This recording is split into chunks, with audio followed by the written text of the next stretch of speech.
নমস্কার। কলকাতা শহরে যদি আপনি বাইরে থেকে আসেন তাহলে প্রথমেই আপনার একটা চূড়ান্ত অদ্ভুত জিনিস নজরে পড়বে। তা একটা শহরে দীর্ঘদিন ধরে থাকতে থাকতে কি হয় যে অদ্ভুতুড়ে কাণ্ডগুলো আর তেমন নজরে পড়ে না, সবটাই গা সওয়া হয়ে যায়।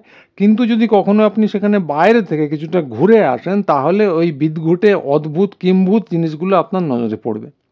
তা কলকাতা শহরে এলেই প্রথম কিম্ভূত যে জিনিসটা নজরে পড়বে তার জন্য আপনার কলকাতা শহরে আসারও প্রয়োজন নেই। ধরুন আপনি দিল্লি থেকে কলকাতায় আসছেন এয়ার ইন্ডিয়ার বিমানে। তো প্রথমেই যে জিনিসটা নজরে পড়বে সেটা হলো যে বিমানের সম্পূর্ণ ঘোষণা হচ্ছে হিন্দি এবং ইংরেজিতে, বাংলার চিহ্ন মাত্র নেই।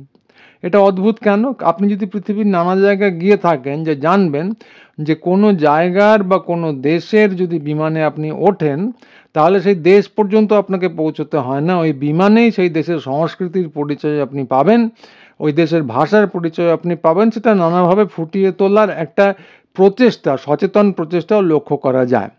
তো অবধারিতভাবে আপনি যদি ফ্রান্সে যান সেখানে বিমানে ঘোষণা হবে ফ্রেঞ্চে, যদি আপনি দুবাই যান ঘোষণা হবে আরবিতে, ইত্যাদি প্রভৃতি। কিন্তু কলকাতার ক্ষেত্রে আমরা লক্ষ্য করব যে সমস্ত ঘোষণা হিন্দি এবং ইংরেজিতে, এবং খাবার দাবারের মধ্যেও কোনো রকম আঞ্চলিক বৈচিত্র্য নেই। তাই এটা না হয় একটা সর্বভারতীয় উড়ানের ব্যবস্থা মাফ করে দেওয়া গেল। এবার আপনি নামলেন বিমানবন্দরে, বিমানবন্দরে নেমে দেখবেন কি অজস্র কর্মী, তাদের মধ্যে কিছু কিছু বাঙালি, কিন্তু একটা বড় সংখ্যক মানুষ তারা বাঙালি নন, তাতে কোনো সমস্যা নেই। কিন্তু তাদের বাংলা বলার কোনো ইচ্ছেও নেই এবং খুব সম্ভবত তারা বলতে পারেন না। এদের মধ্যে আছেন নিরাপত্তা রক্ষীরা, এদের মধ্যে আছেন অভিবাসনের কর্মীরা, এদের মধ্যে আছেন বিভিন্ন কাউন্টারে বসে থাকা মানুষজন। তো এইটা যে কোনো পৃথিবীর যে কোনো জায়গাতেই অকল্পনীয়। তার কারণ হচ্ছে আপনি একটা জায়গায় এসে পৌঁছেছেন এবং সেখানে আপনাকে পরিষেবা দিচ্ছে কিছু মানুষজন, তারা স্থানীয় ভাষাটা আদৌ জানে না। তো এইটা যদি আপনি কলকাতার বাইরে থেকে আসেন ঝপ করে আপনার নজরে পড়বে। তারপর যেগুলো নজরে পড়বে, এক হচ্ছে আপনি যদি এফএম রেডিও শুনতে চান, ভাবলেন গান শুনবো, এফএম রেডিও শুনতে চান, তাহলে দেখবেন যে তার বেশিরভাগ গানই, অন্তত অর্ধেকের বেশি গানই হচ্ছে হিন্দিতে। আগে সংখ্যাটা আরও বেশি ছিল, এখন চেঁচামেচির ফলে কিছুটা কমেছে, কিন্তু তারপরেও বেশিরভাগ গানই হচ্ছে হিন্দিতে। বাংলা গান যদি বা হয় সে ওই অনুরোধের আসর টাইপের কিছু পুরনো গান কোনো রকমের জোড়া তাপ্পির দিয়ে জিনিসটা চালানো হচ্ছে, এরকম একটা ব্যাপার। সঞ্চালক অর্ধেকটা হিন্দি বলছেন, অর্ধেকটা বাংলা বলছেন, সে এক অদ্ভুত ব্যাপার। এবং যেহেতু এফএম চ্যানেলগুলো স্থানীয় মানুষের কাছে পৌঁছানোর জন্যই তৈরি করা হয়, ফলে এটা একটা অদ্ভুত ব্যাপার। বিশ্বের কোনো জায়গায় এটা দেখতে পাবেন না। আপনি যদি আবারও বলছি, যদি ফ্রান্সে যান তাহলে শুনতে পাবেন না যে সেখানে ইংরেজিতে ভাষণ হচ্ছে এফএম রেডিওতে। আপনি যদি আলজেরিয়ায় যান সেখানে শুনতে পাবেন না যে ধরুন আপনার ইন্দোনেশিয়ান ভাষায় বা ভাষায় কথাবার্তা হচ্ছে।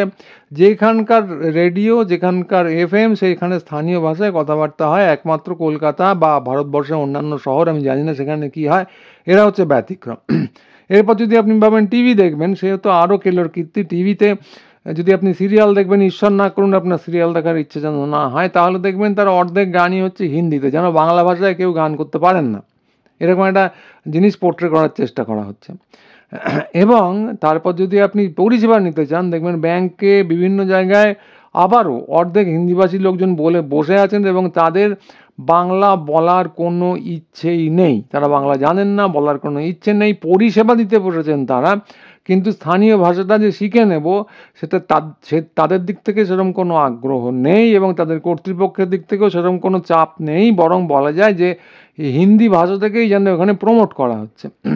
তো তারপর আপনার কাছে অজস্র কল আসবে আপনার মোবাইলে, অমুক সার্ভিস তমুক সার্ভিস, এবং তারাও সবাই পারতপক্ষে বাংলায় এড়িয়ে যেতে চায়, হিন্দিতে কথা বলতে চায়। আপনি পরিষেবা নেবেন, আপনার ভাষায় পরিষেবা নেওয়ার অধিকার আপনার আছে, কিন্তু ওরা আপনাকে হিন্দিতেই বলবে এবং আপনাকে জোরাজুরি করবে যেন আপনি হিন্দিতেই কথাবার্তা বলেন। এক অদ্ভুত ব্যাপার। পরিষেবা আপনার, কোম্পানি ওদের, আপনি দিচ্ছেন পয়সা, কিন্তু কথা বলতে হবে ওদের ভাষায়। সংস্কৃতির পীঠস্থানে যদি যান, ধরুন বইমেলায়, সেখানে দেখবেন যে হ্যাঁ, বাংলায় অবশ্যই ঘোষণা হয়, প্রচুর বাংলা বই, কিন্তু রেকর্ডেড মেসেজ যেগুলো আছে সেগুলো হচ্ছে সমস্ত হিন্দি এবং ইংরেজিতে, যেগুলো পুরনো। তা বইমেলা এবং এফএম রেডিওতে একটা অদ্ভুত ব্যাপার আছে, সেটা হলো যে ওই রেকর্ডেড মেসেজ যেগুলো বইমেলার ক্ষেত্রে, সেগুলো হচ্ছে হিন্দি এবং ইংরেজিতে। কিন্তু কাজের ঘোষণা, যেমন গাড়িতে ওখানে সরান, অমুক লোককে অমুক কথা বলা হচ্ছে, তমুককে তমুক কিছু বলা হচ্ছে, আপনারা ভিড় জমাবেন না, ইত্যাদি কাজের যে ঘোষণাগুলো সেগুলো সব কিন্তু বাংলায়। অর্থাৎ ঠারে ঠোরে এটা মেনে নেওয়া হচ্ছে যে যাদের পরিষেবা দেওয়া হচ্ছে তারা প্রায় সকলেই বাঙালি, কিন্তু তারপরেও কাজের জিনিসগুলোর ক্ষেত্রে বাংলা, কিন্তু প্রমোট করার জন্য হিন্দি এবং ইংরেজিকে প্রমোট করে চলা হচ্ছে। এটা কি কারণে আমাদের জানা নেই। যদি ভারতীয় সমস্ত ভাষার কথাই বলা হয় তাহলে বলতে হবে যে ভারত পশ্চিমবঙ্গের যে প্রতিবেশী রাজ্যগুলো আছে, আসাম আছে, তারপর ঝাড়খণ্ড আছে যেখানে ভোজপুরি টোজপুরি প্রচুর লোক বলেন, আদিবাসী ভাষা আছে, তারপর উড়িষ্যার রাজ্য আছে, এই ভাষাগুলো তো বলা উচিত, তাদের গুরুত্ব কিসে কম তা নয়, ওখানে প্রমোট করতে হবে হিন্দি এবং ইংরেজিতে। এবং এফএম চ্যানেলে ওই অদ্ভুত ব্যাপারটা হচ্ছে যে তাদের ঘোষকরা যতই দ্বিভাষিক হন, একটু বাংলা অনেকটা হিন্দি মিশিয়ে কথা বলুন, যতই হিন্দি গানের প্রমোট করা হয়, বিজ্ঞাপনগুলো কিন্তু বেশিরভাগই বাংলায়। অর্থাৎ কিনা এখানেও ভেবে নেওয়া হচ্ছে এবং ধরে নেওয়া হচ্ছে যে পয়সা আনতে গেলে, বাঙালি জাতির কাছে পৌঁছতে গেলে কিন্তু বাংলাতেই বিজ্ঞাপন দিতে হবে। অথচ মজা হচ্ছে যে যেখানে ফ্রি ব্যাপারটা আপনাকে শুনতে হচ্ছে, আপনার কাছে কিন্তু হিন্দিকেই প্রমোট করে চলা হচ্ছে। তাই এইটা একটা সংস্কৃতি হিসেবে কলকাতায় দীর্ঘদিন ধরে চলছে, এবং কলকাতার যে মননশীল মানুষজন যারা সব কিছু বোঝেন, সব কিছু জানেন, তারা ভাষার এই আধিপত্যটা দেখতে পান না।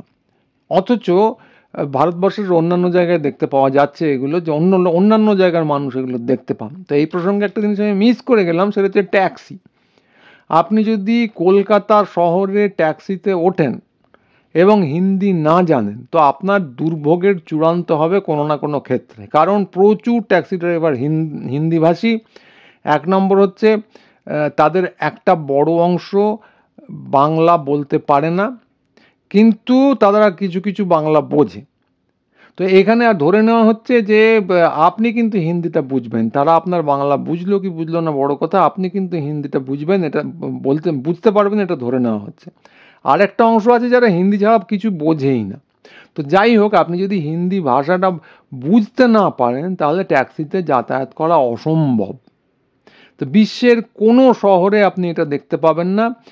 যদি নিউ ইয়র্কে যান, নিউ ইয়র্কের ট্যাক্সি ড্রাইভাররা পৃথিবীর নানা প্রান্ত থেকে আসে, কেউ ইরাক থেকে আসে, কেউ ভেনেজুয়েলা থেকে আসে, কেউ কিরগিজিস্তান থেকে আসে, কিন্তু ইংরেজি বুঝি না বাপু, আমি কিরগিজ বলবো, আমি আরবি বলবো, আর নিউ ইয়র্কে ট্যাক্সি ড্রাইভ করব, এটা কিন্তু হয় না। তো একই কথা বেঙ্গালুরুর ক্ষেত্রে প্রযোজ্য। ওখানকার ড্রাইভাররা তাদের ভাষার ব্যাপারে প্রচণ্ড সচেতন। এমনকি বোম্বে বোম্বেতে যদি আপনি যান তাহলে বোম্বেতে একটা এ নিয়ে তীব্র বিতর্ক চলেছে। তো বোম্বেতে এই মুহূর্তে কয়েকদিন আগে ঘোষণা করা হয়েছে যে মারাঠি জানতেই হবে, নইলে ট্যাক্সি ড্রাইভ করা যাবে না। তো বোম্বেতে এ নিয়ে তীব্র বিতর্ক হয়েছে, যে বিভিন্ন জমানায় এটা চলে আসছে যে অনেক দিন আগে গত দশকের প্রথম দিকে মহারাষ্ট্রের সরকার বলেছিল যে বোম্বে বা সংলগ্ন এলাকায় ট্যাক্সি চালাতে গেলে শুধুমাত্র ডোমিসাইল হলে চলবে না। অর্থাৎ 15 বছর ধরে তুমি বোম্বেতে বসবাস করছো, অতএব ট্যাক্সি চালাতে পারি এইটুকু বললে হবে না, তোমাকে মারাঠিটা জানতে হবে। তো এই নিয়ে জলঘোলা হয়েছিল, হাইকোর্ট এটার বিরুদ্ধে রায় দেয়। হাইকোর্টের কথা প্রসঙ্গে পরে আসবো। তো হাইকোর্ট এটার বিরুদ্ধে রায় দেয়। তারপর নতুন জমানায় আবার নতুন সরকার এসে একই ঘোষণা করেছে। ফলে মোটামুটি হবে যে বোম্বেতে বা মহারাষ্ট্রে এই ব্যাপারে ঐকমত্য আছে, থাকা উচিতই, যে ওখানকার যারা পরিষেবা দিচ্ছেন, ট্যাক্সি চালাচ্ছেন, তাদেরকে মারাঠি জানতে হবে। আপনার বেঙ্গালুরুতেও এই ব্যাপারে ঐকমত্য আছে মোটামুটিভাবে, যে ওখানে ট্যাক্সি চালাতে গেলে কন্নড় জানতেই হবে। তো ব্যতিক্রমের মধ্যে আছে কলকাতা শহর, যেখানে ট্যাক্সি ড্রাইভাররা তথাকথিতভাবে পরিষেবা দেন, কিন্তু সেক্ষেত্রে আপনার ভাষা তাদের না জানলেও চলে। ওই আগেই বললাম, নিউ ইয়র্ক শহরে কেউ সোয়াহিলি বলছে আর ট্যাক্সি চালাচ্ছে, এটা হয় না। কিন্তু কলকাতা শহরে এসে সে বিন্দুমাত্র বাংলা জানে না, কিন্তু ট্যাক্সি চালিয়ে চলছে, এটা হয়। তো এইটা নিয়ে সারা ভারতবর্ষে নানা রকম কথাবার্তা চলেছে, নানা রকম ক্ষোভ বিক্ষোভ হয়েছে। মহারাষ্ট্রের কথাই একটু আগে আপনাদের বললাম, অন্য জায়গাতেও একই রকম সেন্টিমেন্ট আছে, কিন্তু পশ্চিমবঙ্গে কোনো আলোড়ন নেই। তো এই প্রসঙ্গে আরেকটা জিনিস বলে নেওয়া ভালো, যে সুপ্রিম কোর্টের দুজন বিচারপতি এখন বাঙালি। তো দুজনের মধ্যে একজন জয়মাল্য বাগচি সবে যাচ্ছেন, আরেকজন দীপঙ্কর দত্ত, তিনি অনেকদিন ধরে আছেন। একটা চমৎকার তথ্য সামনে এসেছিল যে একটা মামলা তার সামনে এসেছিল, পশ্চিমবঙ্গের মামলা। সেখানে যিনি আবেদন করেছেন তিনি বলেছেন যে এই ঘটনাটা ঘটেছে পশ্চিমবঙ্গে, একটা গাড়ি দুর্ঘটনার ব্যাপার। দুর্ঘটনাটা ঘটেছে পশ্চিমবঙ্গে এবং যেহেতু আমরা আবেদনকারী বাংলা ছাড়া অন্য কোনো ভাষা জানেন না, কাজেই পশ্চিমবঙ্গে ওটা শুনানি হলে ভালো হয়।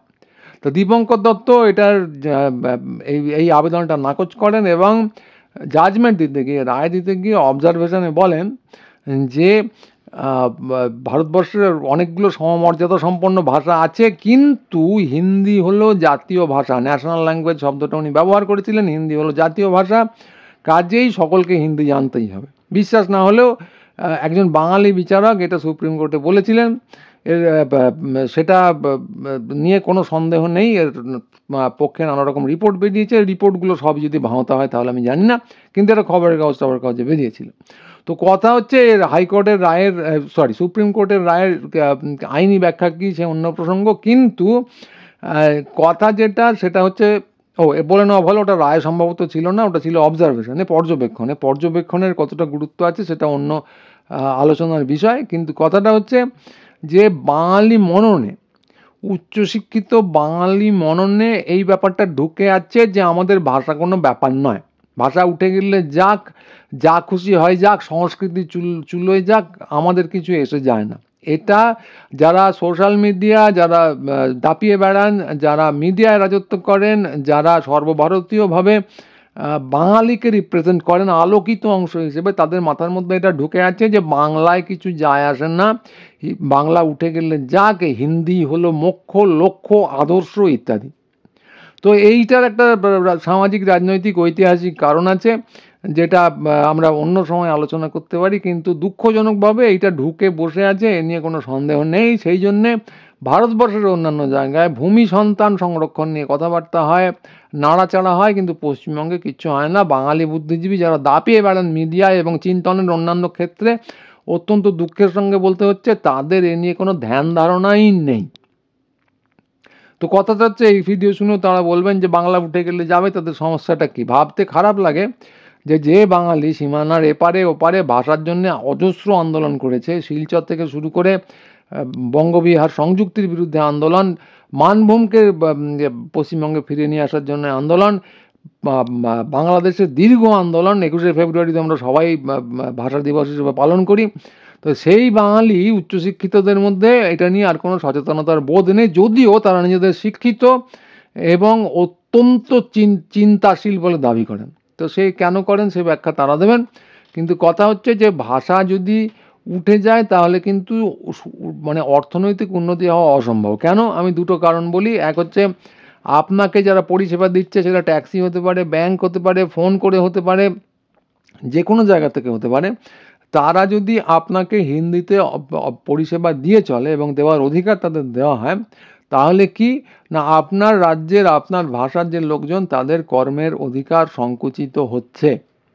এটা একদম অঙ্কের হিসেব। আপনার ছেলেমেয়েরা চাকরি পাচ্ছে না, কল সেন্টারে চাকরি পাচ্ছে না, ট্যাক্সি চালাতে পারছে না, ব্যাংকে চাকরি পাচ্ছে না। তার কারণ হচ্ছে যে অন্যান্য ভাষার লোকজন অগ্রাধিকার পাচ্ছে, এবং সেটা অন্য কোনো কারণে নয়। এই যে আপনি হিন্দিতে ফোন করলে হিন্দিতে উত্তর দেওয়ার চেষ্টা করছেন, ভাঙা ভাঙা হিন্দিতে, একমাত্র এই কারণে। এইটা গেল একটা কারণ। দুই হচ্ছে যে হিন্দি ভাষা ঐতিহাসিকভাবে, অনেকেই বলবেন যে ইংরেজি কি ক্ষতিকারক না, ইংরেজিও একটা সাম্রাজ্যবাদী ভাষা, এ নিয়ে কোনো সন্দেহ নেই। কিন্তু কথাটা হচ্ছে যে হিন্দি ভাষা এই স্বাধীনতার পর থেকে যা করেছে ভারতবর্ষে, তা অতুলনীয়, অচিন্তনীয়। ভারতবর্ষে বিশেষ করে বিহার এবং উত্তরপ্রদেশে অনেকগুলো ভাষা ছিল। আপনার মাগধী ছিল, আওধী ছিল, ব্রজবুলি ছিল, ইত্যাদি প্রভৃতি। তো এই ভাষাগুলোকে প্রত্যেকটাকে হিন্দি ভাষা এক এক করে গিলে খেয়েছে, এবং গিলে খেয়েছে মানে কি, ওরা কিন্তু নিজেদের ভাষায় এখনও কথাবার্তা বলেন, কিন্তু ওদের পড়তে হয়, শিখতে হয় হিন্দি, এবং সেন্সাসে দেখানো হয় বেশিরভাগ অংশটাকেই হিন্দি ভাষী হিসেবে। এই ধরুন কানহাইয়া কুমারের মাতৃভাষা হচ্ছেন মাগধী, কিন্তু কানহাইয়া কুমারকে গড়গড় করে মাতৃভাষার মতো হিন্দি বলতে হয়। এবং আপনি আজ পর্যন্ত শুনবেন না যে কানহাইয়া কুমার কোনো জায়গায় গিয়ে মাগধীতে ভাষণ দিয়েছেন। হিন্দি ভাষা তার ভাষাকে গিলে খেয়েছে। তিনি একমাত্র নিজের এলাকায় ছোটোখাটোভাবে মাগধীতে দু চারটি কথা বলা ছাড়া বাইরে আর কোথাও বলেন না। রবিশ কুমারের মাতৃভাষা হচ্ছে ভোজপুরি, কিন্তু রবিশ কুমার দিল্লিতে গিয়ে বিখ্যাত হয়েছেন, তাকে বলতে হয়েছে, শিখতে হয়েছে মাতৃভাষার মতো গড়গড় করে হিন্দি, এবং বস্তুত তাকেও হিন্দিভাষী বলেই চালানো হয় কানহাইয়া কুমারের মতো। তো এরা নিজেদের এলাকার ভাষা যে ধ্বংস হয়ে যাচ্ছে তার পক্ষে তার সেই সমস্ত ভাষার পক্ষে দাঁড়াননি দুর্ভাগ্যজনকভাবে, যদিও অন্যান্য অনেক ক্ষেত্রে অনেক ইতিবাচক ভূমিকা রেখেছেন। একইভাবে আওধি বলে একটা ভাষা ছিল, আমরা এগুলো সবাই জানি যে আওধিতে অজস্র গান লেখা হয়েছে, ব্রজবুলিতে গান লেখা হয়েছে, মাগধীতে গান লেখা হয়েছে, এগুলো আমরা গাই, এবং আওধি বাদ দিয়ে বাকি ভাষাগুলো হচ্ছে বাংলার ভাই বোন, কিন্তু সেগুলোকে হিন্দির অংশ হিসেবে চালিয়ে দেওয়া হয়েছে। তো সেটা আবার ভাষাতাত্ত্বিক আলোচনার প্রসঙ্গ, কিন্তু কথা হচ্ছে যে এই ভাষাগুলোকে যে গিলে খাওয়া হয়েছে এ নিয়ে কারো কোনো সন্দেহ নেই। হিন্দি ভাষা এই কাজটা করে, এবং আপনি যদি অবাধে হিন্দি ভাষাকে ঢুকতে দেন তাহলে আপনার ভাষাকেও গিলে খাবে, এবং হিন্দিকে এরা অবশ্যম্ভাবী একটা আউটপুট বলে চালিয়ে দেবে। হিন্দি আপনাকে বলতেই হবে, হিন্দি আপনাকে বুঝতেই হবে, গড়গড় করে বলতে হবে, মাতৃভাষার মতো বলতে হবে, শুনতে হবে। বাংলা একটা দ্বিতীয় শ্রেণীর ভাষা, এই ব্যাপারটা কিন্তু চলে আসবে, আপনার ভাষা কিন্তু বিপন্ন। এটা গেল 2। কিন্তু এর থেকেও বড় ব্যাপার যেটা এক্ষুনি ঘাড়ে আসছে, আপনার এটা জানা উচিত যে বাঙালিকে এখন সর্বভারতীয়ভাবে সন্দেহের চোখে দেখা হয়, এবং বাঙালি মাত্রই বাংলাদেশি এরকম একটা ট্যাগ উত্তর ভারতের সাধারণ লোকজন দিয়ে থাকেন, সন্দেহের চোখে দেখেন। কারণ কি? এরা বাংলা বলে, ভারতের ভাষা বলে না। অর্থাৎ বাংলা যে ভারতের ভাষা এটা স্বীকার করা একেবারেই হয় না। বাঙালি সংস্কৃতি যে ভারতীয় সংস্কৃতি এটা একেবারেই স্বীকার করা হয় না, মানে অফিসিয়ালি নয়, একটা অংশের মানুষের মধ্যে। এবং এইটা কিন্তু ক্রমশ পুশ করা হচ্ছে। কিছুদিন বাদে আপনি শুনতে পাবেন এই তো বাংলা বলে এই ব্যাটা নিশ্চয়ই বাংলাদেশি, এবং বাংলাদেশি মাছ খায়, নিরামিষ খায় না, বাংলা বলে অতি অবশ্যই বাংলাদেশি, এবং বাঙালি মাত্রই বাংলাদেশি চিহ্নিত করে বাংলাদেশে যে ফেরত পাঠিয়ে দিতে হবে অথবা দ্বিতীয় শ্রেণীর নাগরিক করে রাখতে হবে, এইটা কিন্তু একটা মোটামুটি চালু ব্যাপার হয়ে গেছে। আপনারা ভুলে যাননি নিশ্চয়ই যে আসামে যে এনআরসি করে যে মানুষকে চিহ্নিত করা হচ্ছিল সেখানে কিন্তু একমাত্র বাঙালিদেরই চিহ্নিত করা হয়েছে, বাঙালিদেরই ওই অগ্নি পরীক্ষার মধ্যে দিয়ে যেতে হয়েছে, এবং তারপর ভুল ভ্রান্তি ইত্যাদির মধ্যে দিয়েও বাঙালিদের যেতে হয়েছে, এবং ডিটেনশন ক্যাম্প জানি আর কোনো খবর হয় না। পৃথিবীর বৃহত্তম ডিটেনশন ক্যাম্প আসামে আছে, সেখানে বহু বাঙালি এখনও আছেন, এবং তারা নরক যন্ত্রণা ভোগ করছেন। কতজন যে আত্মহত্যা করেছেন তার কোনো ইয়ত্তা নেই, মানে ইয়ত্তা আছে কিন্তু হিসেবটা এই মুহূর্তে আমার কাছে নেই। ফলে বাঙালিকে যে নিজ ভূমে পরবাসী করে দেওয়ার একটা চক্রান্ত চলছে, এই যে বাংলা ভাষাকে দুচ্ছাই করা হচ্ছে, এটা কিন্তু এই বিরাট ব্লু প্রিন্টের একটা অংশ, এইটা ভুলে গেলে চলবে না। ফলে আপনি অন্য ভাষাকে ভালোবাসুন, অন্য সংস্কৃতিকে ভালোবাসুন, যা করুন, কিন্তু নিজের ভাষা নিজের সংস্কৃতিকে চোখের মণির মতো করে আগলে না রাখতে পারলে আপনি নিজ ভূমেই পরবাসী হয়ে যাবেন। মারাঠিরা, কন্নড়রা, বিশেষ করে তামিলরা এই ব্যাপারটা করছে, এবং নিজের ভাষাকে তারা রক্ষা করছে। ফলে তাদের কিন্তু এই আশঙ্কা নেই। ধরুন তামিলদের রাজ্যে, তামিলনাড়ুতে শ্রীলঙ্কা থেকে বহু উদ্বাস্তু এসেছেন, কিন্তু তার জন্য তামিলদের শ্রীলঙ্কাবাসী বলে চিহ্নিত করে লাথি মেরে পাঠিয়ে দেবো এই কথা বলার সাহস কারণেই পশ্চিমবঙ্গের ক্ষেত্রে, আসামের ক্ষেত্রে কিন্তু এই কথা বলার সাহস অর্জন করছে। তো এই কথাগুলোকে যদি আটকাতে হয়, নিজ ভূমে পরবাসী না হতে হয়, তাহলে কিন্তু আপনাকে আমাকে এইটার বিরুদ্ধে আওয়াজ তুলতে হবে, রুখে দাঁড়াতে হবে। তো যদি মনে করেন কথাগুলো ঠিক, তাহলে আপনিও করবেন। আমি যেমন বলছি, হয় এই ভিডিও শেয়ার করবেন কিংবা নিজেদের মতো করে কথাগুলো বলবেন, কিন্তু ব্যাপারটা মাথায় রাখবেন। তো এইটুকু বলেই আজকের বক্তব্য আমি শেষ করব। সবাই ভালো থাকবেন। পরের ভিডিও নিয়ে খুব তাড়াতাড়ি আসবো আবার। নমস্কার।